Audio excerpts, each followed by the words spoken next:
என்னடா ஃபார்மில் செருப்பை போட்டு வேலை செய்யேன்னு சொல்லிட்டு கேட்குறீங்களா? ஒரு விவசாயியாக இருந்துட்டு ஃபார்மில் போய் செருப்பு போடலாமல் கேட்குறீங்களா? நம்ம பூமிங்க ஒரு மானாவாரி பூமி இது. இதில் வந்து எல்லாமே முளைக்கும். இதில் நல்லதும் இருக்குது, கெட்டதும் இருக்குது. இந்த பார்த்தீங்களா, எவ்வளோ பெரிய ஒரு வாரம் தான் வந்து பார்க்காம விட்டோங்க. எவ்வளோ பெரிய இழந்த செடி முளைச்சிருக்குது. இது மட்டும் இல்லை, அடுத்தது பார்த்திங்கன்னா கண்டங்கத்திரை.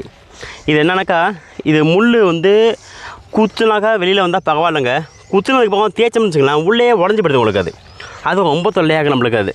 ஸோ இதனாலே நம்ம வந்து வேறு வழி இல்லாமல் செப்பல் போட்டுகிட்டே வந்து உள்ள வேலை செய்ய வேண்டியதாகுது. அதாவது ஒரு இலையெல்லாம் காஞ்சி போகணும்னு வச்சுக்கலாம், அதில் உள்ள முள் திரும்ப அதில் கொட்டிடுது உங்களுக்கு. இதை தவிர நம்ம காடு மொத்தமும் நெறிஞ்சி முள் ரொம்ப ரொம்ப அதிகம். நம்ம வந்து களைக்கொல்லி பொதுவாக போடுறதில்ல, வீடுக்கு சொல்லி எந்த களைக்கொல்லியும் போடுறதில்ல, வெட்டி தான் விடுறது நடக்குது நம்மளை. அதனாலேயே வந்து இந்த திரும்ப அதில் முளைச்சிட்டே வருது நம்மளுக்கு அது. ஸோ மேக்ஸிமம் ட்ரை பண்ணி ரிமூவ் பண்ணுறோம். நம்ம சின்ன சின்னதாக பாத்திகள்லாம் கட்டும்பொழுது அதில் நம்ம வந்து செருப்பு போடாமல் வேலை செய்வோம் நம்ம. ஆனால் இந்த மாதிரி புதுசாக போய் க்ரியேட் பண்ணுவோம், அதாவது புதுசாகவே பாத்தி உண்டாக்கும் அப்படிங்கிறப்ப கண்டிப்பாக செருப்பை போட்டு தான் செய்ய வேண்டியதாகுது. முள் உள்ளே போய் உடஞ்சி அங்கேயே இருக்குது உங்களுக்கு. அதை எடுக்கிறதுக்குள்ள அந்த 4 வேலை போக நம்மளுக்கு கெட்டிப்படுது உங்களுக்கு.